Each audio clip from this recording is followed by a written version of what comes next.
আমার চ্যানেলে তোমাদের সবাইকে স্বাগত জানিয়ে আমি দীপা আজ সকাল সকাল চলে এলাম নতুন একটা ব্লগের সাথে। আর সকাল বলতে এখন বাজে কটা বলো তো? এখন বাজে সকাল 6:15। আর এই 6:15 সময় আজকে চলে আসলাম তোমাদের সামনে নতুন একটা ভিডিওর সাথে, তাও আমি এই বাড়ি থেকেই। কালকের দিনটা কিভাবে কাটিয়েছি তোমরা তো আশা করি আগের ব্লগে দেখেছো, তবে আজকে আর ওরকমভাবে কাটানোর আমার একটু ইচ্ছা নেই। আর অনেকটাই সকালবেলা ঘুম থেকে উঠে গেছি, কারণ অর্পণ গেল আড়তে, সেই সময় উঠে গেছি।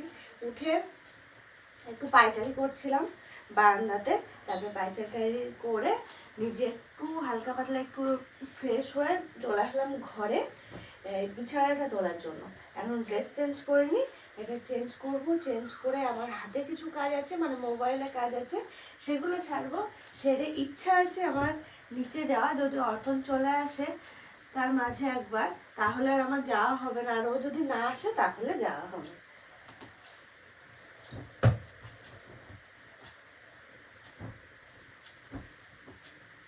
আজকের দিনটা এখান থেকে শুরু করলাম। আর অনেক দিন পর বলতে পারো এই বাড়িতে এসেছি, তো শুধু মনে হচ্ছে এটা করি সেটা করি, এটা এরকম হয়ে গেছে, ওটা ওইরকম হয়ে গেছে, তো সেগুলো ঠিক করি এরকম মনে হচ্ছে।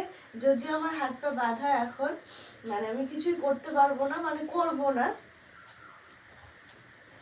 দেখো গায়ের জোরে করলে তো অনেক কিছুই করা যায়, কিন্তু এই তো আর কটা দিন বলো, তারপরেই তো রেস্ট নেওয়ার দিন শেষ। আমি জানি না, তোমরাই আমাকে বলো।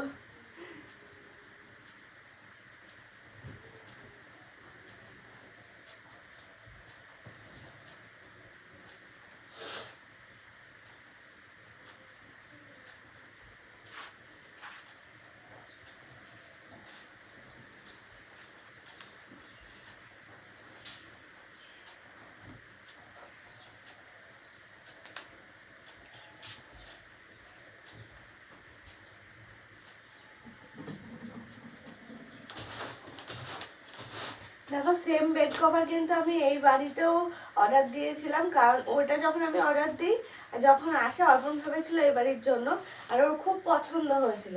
তো তখন ও আমাকে বললো, আমি বললাম ঠিক আছে, আমি তাহলে এই ঘরের জন্য একটা অর্ডার দিয়ে নেবো ওখানে। তো সেরকমভাবে একটা অর্ডার দিয়েছিলাম, চলে আসছে। আর অর্পণের পছন্দ হয়েছে বলে ও বেড কভারটা পেতেছে।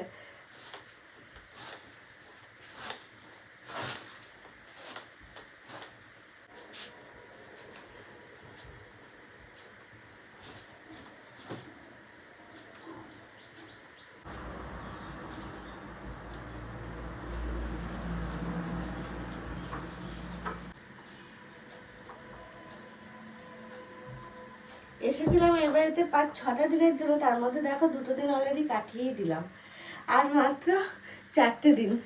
কালকে শুনু আর হচ্ছে ছোটটা ফোন করে ভিডিও কল করে, এছো এছো, শরীরটা একটু ঠিক হয়েছে ছোটটার। সে কি অবস্থা হয়েছিল, মানে আমার সাধের অনুষ্ঠানে তো পুচকুটা থাকতেই পারলো না। আমার বাবার করে কি খারাপ লাগছে ওটা ভাবলে। ও কি আনন্দ করবে সেটা ভেবেছিলাম। তো ছুটে ছুটে বেড়ায়, বসে না কোনো সময়, কিন্তু মেয়ে সে ঘুমিয়েই রইলো। ও কিছুই দেখতে পেলো না, কারোর সাথে গল্পও মানে কথাও বলতে পারলো না, খেলাও করতে পারলো না। বাচ্চারা সব এসেছিল, ওটা ভেবেই খারাপ লাগছে, কিন্তু কি করা যাবে। ও ফোন করলে এছো এছো, কারোকে বলেও দিতে হচ্ছে না, কিচ্ছু না, নিজের থেকে বারবার করে একই কথা বলছে।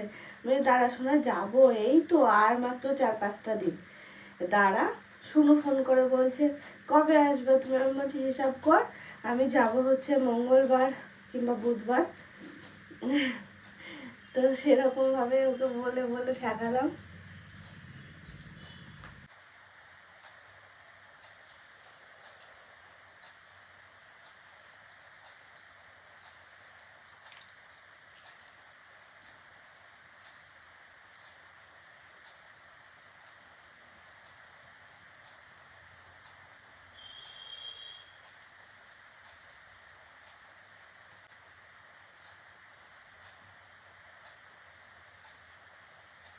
আমি পুরোপুরি রেডি হয়ে নিয়েছি, আর এখন একটু মোবাইলে কাজ আছে, সেটা একটু সারবো।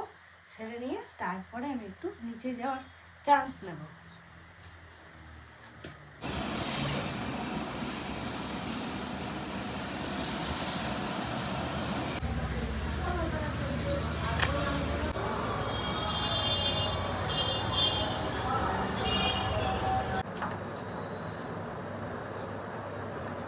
ঘরে এলাম, নিচে অনেকক্ষণ ছিলাম, অনেকক্ষণ বলতে সেই 8:30 নাগাদ গেছি, আর এখন বাজে 11:15। এখন আসলাম, ভাবলাম যে একটু স্নান করে নিই, তারপর মনে হচ্ছে একটু ঘুম ঘুম পাচ্ছে, একটু ঘুমিয়ে নিই, কি করবো নিজেই বুঝতে পারছি না। খুব সম্ভব ঘুমিয়ে নেবো একটু, তারপরে উঠে স্নান করবো। আর ঠান্ডা লেগেছে প্রচুর, কথা শুনে আশা করে বুঝতে পারছো, এক সাইডের নাক তো পুরো সারাক্ষণের জন্য বন্ধই হয়ে থাকছে।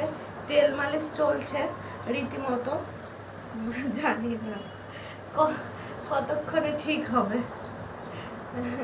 মানে কদিন লাগবে ঠিক হতে।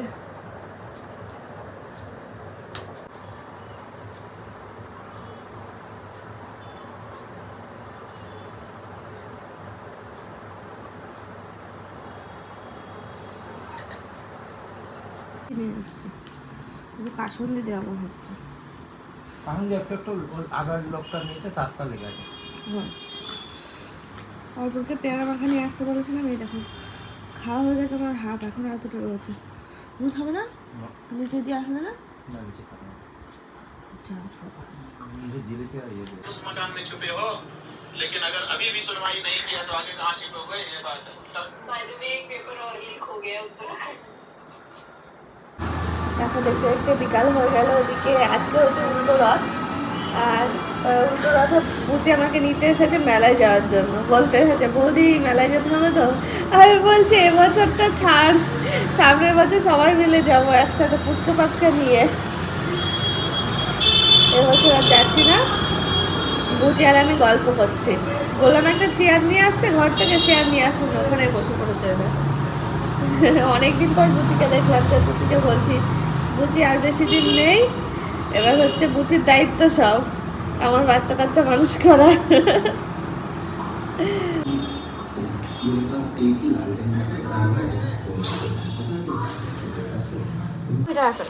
না বললাম কত দূর ছিল, তাই হেঁটে হেঁটে গেছিল।